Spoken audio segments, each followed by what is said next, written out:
Lackluster. That is the word that's being thrown around for Pokemon Legends ZA and the franchise in general, I feel, for the last couple of games.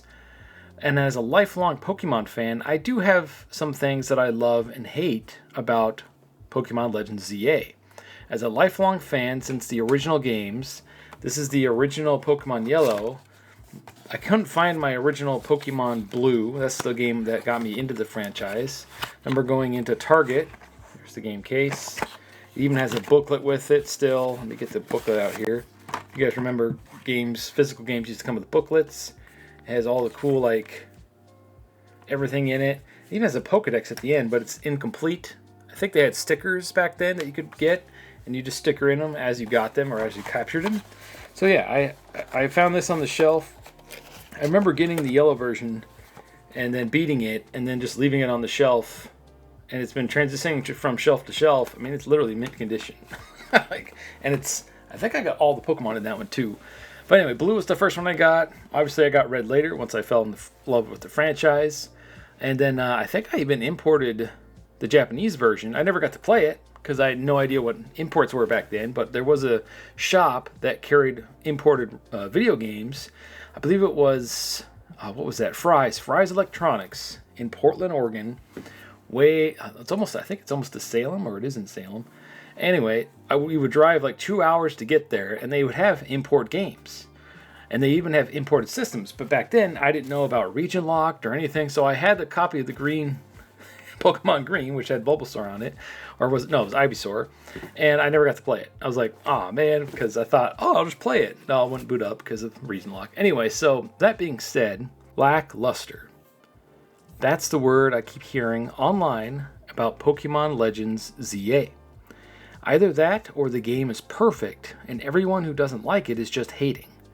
No matter your stance on the game, the internet will put you in either category. So today, I want to try and meet somewhere in the middle with both sides and say, as a lifelong Pokemon fan, we just discussed, since the original Red and Blue, what I love and hate about Pokemon Legends ZA.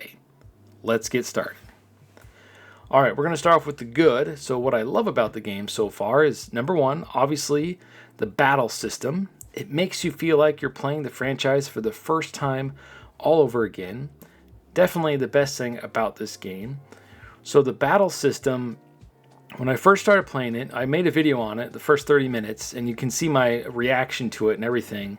It's like discovering the battle system back on the original games, back on the original Game Boy, all over again. And it's such a great feeling because it makes Pokemon feel so fresh and so new, despite all the negativity and all the drawbacks and pretty much all the things they decided not to put in the game that was in those leaks. But they nailed the combat. I don't want anything different than this going forward. I want this to be improved upon and fixed, and well, not necessarily fixed, but you know what I mean, like totally take this battle system and just go nuts with it. We don't need to experiment anymore. We don't need to mess around with it anymore. This is the Pokemon battle system for this generation, for the next generation, for the next whatever 10, 15 games. This is it. You've nailed it. It's perfect. I love this. As a lifelong Pokemon fan that's played every single game, Arceus was close, but I feel like this is awesome. You can do competitive, you can do story mode, you can just have fun with it, and it keeps you on your toes. This is how you modernize an RPG turn-based battle system. This is perfect. It feels a lot like the Xenoblade games, which I also love. I think it's perfect. And it's simplified, it's not overly complex.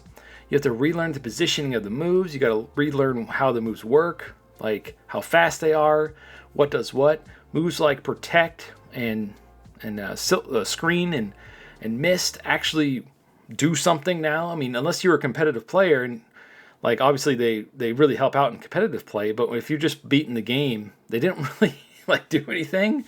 Like if you had a Pokemon that was powerful enough, you could just one-shot everybody. I mean, now you got to be quick, you got to be reactive, you got to get out of the way. It just makes you feel like how we all envisioned the games would be 20, 30 years ago. Back when we were watching the cartoon, we're like, why isn't the game like this? Why isn't the game like this? This is the closest that they've ever come, and I feel like they've nailed it. The gameplay, chef's kiss. Don't change it with the next game. Just take this, improve upon it. I think it's perfect. Number 2, knocking out a Pokemon still allows you to catch the Pokemon for a few seconds anyway. No more accidental KOs. However, you only get one shot if you knock out the Pokemon, so pray to the catching gods you catch it. You can try to catch it without knocking it out, but if you remember in the old games, trying to capture Pokemon, get them down to really low health, and then all of a sudden you'd get a critical hit right at the worst possible time and knock out the Pokemon, you're like, oh, damn it, Oh, if I had a nickel for every time that happened, I'd be a millionaire. But especially if it was a shiny, I've knocked out a few shinies over my Pokemon career, or well, I'm just going to say the career, over my Pokemon play lifetime. I've knocked out a few shinies because that stupid, I didn't have Scyther with his, false swipe, over that stupid, oh, you got a critical hit. Like, no, not now, dang it. Oh, it was so annoying. But catching, I like how you can do that. Very nice. Number 3, and this one shocked me. Looking at all the leaks and the early footage of the game, I thought exploring this city that was literally looks the same everywhere would be super boring. I'd get tired of it right away. But I actually was pretty shocked. I was exploring the city as more fun than I thought it would be. It's like a giant maze with a bunch of climbing puzzles. It's actually kind of fun figuring out how to collect all the items throughout all the scaffolding, climbing on the buildings. Some of the buildings have little pockets in between with certain Pokemon you can't find anywhere else and certain items back there. It was kind of nice. I went back in a pocket of a building, so basically you're on the roof, and there's a section down below that you can't get to on foot. The only way to get there is to fall from the roof and then climb back out through the ladder. I found an Aber back there, and that was the first Aber I saw. I'm like, holy crap, there's an Aber back there. And it's so cool that they took, if you're a lifelong fan, the Aber teleports away right away, right? So you have to be quick and try to capture him.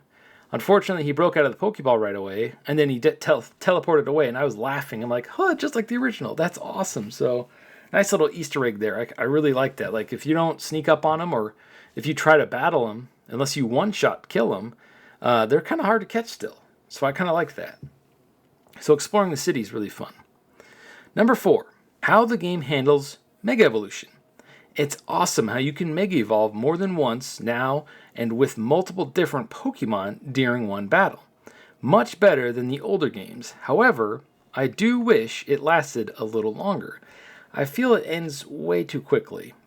So when you're in the heat of battle and you're fighting the boss Pokemon, or the whatever the heck they're called, the ones that are randomly going Mega Evolution, I'm having a brain fart. Correct me in the comments down below.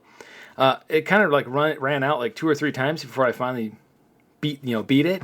I feel like it should last at least 30 seconds longer, especially since the moves you use, the plus moves, drain it much, much faster. I think they're just trying to make it so you don't feel overpowered, but for those boss fights, I feel like they should make it last a little longer, or have an item or a thing where you can just keep using it and it refills it in the menus, although you don't want to be stuck in the menus, but there is that. So I just wish it lasted a little longer. I love Mega Evolutions. Mega Evolutions are probably my favorite gimmick they've ever done. I'm not a fan of the Gigantamaxing, not a big fan of the crystallization thing, or terastallizing, whatever the heck it was called, in Scarlet and Violet. The Gigantamax thing was okay if they actually looked different, but for the most part, most of the Pokemon were just the same but big, and I feel like I was scratching my head this is stupid. It's I don't know, Mega Evolutions, they actually look different, they look really cool, and I feel like if they get an opportunity to, they have enough. The richest entity in the world, right? Pokemon Company. They should take the time and make a Mega Evolution for the final form of every Pokemon, in my opinion. So not every single Pokemon, obviously not like the first forms. I'm shocked Pikachu is getting one, or should I say I'm shocked he doesn't have one already because he's freaking Pikachu. But like Beartick, my favorite Pokemon, the polar bear, Beartick, he should have a Mega Evolution. Or he should get more evolutions because he only has 2. What if you give him a cool ice, iron thing, or steel type, steel type. Those are my 2 favorite types. I think steel looks cool. And then ice type. You give him, what is the item you give Scyther to make him change metal coat? Just correct me if comments below. It's been a while. So whatever the item you give Scyther to change into Scizor, and of course Onyx to Steelix, give it to Beartic and have him like turn into a armored polar bear where he's on all four legs because of the weight of the armor, and just make him look like this cool cybernetic polar bear. I think that'd be awesome, or something like that. That's just something I envisioned when I was a kid. Anyway, so Mega Evolutions are awesome. Super glad they're back, and they really add to the battle system. Number 5. Even though it's still very limited, ZA has the best character customization in the franchise so far. Lots of options you can use once you get far enough in the game's story. I feel like this is one of the major spots that Pokemon needs to improve upon, is they tease character creation, or at least customization, but it's super limited and you're stuck in every single game as a kid. Why can't I be like the karate guy that's been in every game? Why can't I be like the hiker, big fat guy, hiker guy with the big beard? Kind of, similar to my big beard, right? And another thing, why can't I have a beard? Why can't I have any facial hair? Why are we always stuck as a kid trying to save the world? It doesn't make any sense. Like, ugh. Probably because these games are geared for kids. I get it. But as a lifelong fan, I want to play as an adult, helping other adults save the Pokemon world. I don't want to be a kid saving the universe or saving the Pokemon verse with other kids. It's like, why are these kids? These kids should be having fun just raising Pokemon. They shouldn't be stressed out with all this stuff. What's going on? Anyway, personal gripe, but it's cool to have this. It does have the best customization so far. So hopefully they improve upon it with the next game. We'll just have to wait and see. All right, now the moment you've all been waiting for, the hate list. Air quotes, hate list. So, number 1, and I feel like this is unanimous for everybody, no voice acting still, after almost 30 years, is crazy. Why in the hell does Pokemon refuse to add this in? It really hurts the scenes that are supposed to be intense or serious. I find myself not caring about the story at all anymore when they do this. I can understand in a indie game, but this is Pokemon, one of the biggest franchises in the world. Makes zero sense. So when you play games like Digimon, and they have English voice acting for basically the entire storyline, there's some side quests that aren't voiced, which is fine. That's what Pokemon could do. For the main storyline, I feel like Pokemon desperately needs to add voice acting. But for all those side missions, side quests, you don't need it for that. To start, to get their feet wet, I don't know if it's because they don't want to have to pay the voice actors. I mean, that's an added cost because paying the voice actors costs money. But just pay the money. You guys got enough money. Pay the voice actors. It would help your game so much with the story mode. And I don't know, we went the entire Switch generation with no voice acting. We got Sword and Shield, no voice acting. I was like, okay, that's fine. It's the first game on the system. I can live with it. Then we got to Diamond and Pearl, which I believe came out after that, and that's a remake of the original. I'm like, oh, okay, that makes sense. So, no voice acting. I get it. And then we got to Arceus. I thought for sure Arceus was going to have voice acting. Again, no voice acting. I'm like, okay. If you're not going to add in voice acting, at least make them make weird noises like Animal Crossing, just to get the point across that they're talking. Just do something, because the dead silence is killing me. Like, absolutely killing me. All right, so voice acting. That's the number 1 thing I can't stand about this game, the lack thereof. Number 2, with over 1,000 Pokemon, why do they always pick, in my opinion, the dumbest Pokemon for every game? I believe there are only, 300 in this game? Granted, they do have some of my favorites in the game, but with 700 Pokemon, around that number anyway, missing from the game, it's easy for the game to not have your favorites. Like mine, Chubico and Beartic, the polar bear Pokemon, was really hoping Beartic would have got a Mega. Instead, they wasted Megas on some of the worst Pokemon, like Victory Bell. If you're a Victory Bell fan, first of all, what's wrong with you? Second of all, why? Why give Victory Bell a Mega Evolution? And it's literally like the dumbest thing ever. It's literally just it filled with poison. Like, it's just like a big poison sack. It's literally like, it's a meme at this point. And then they finally did one really cool, Starmie, right? And you saw what it looks like. Now it's a meme. It's become an internet sensation. It's an internet meme, even though it's absolutely stupid looking. It's just Starmie with long legs. I get there's a little, like, humor in Pokemon, but what the hell? Like, come on.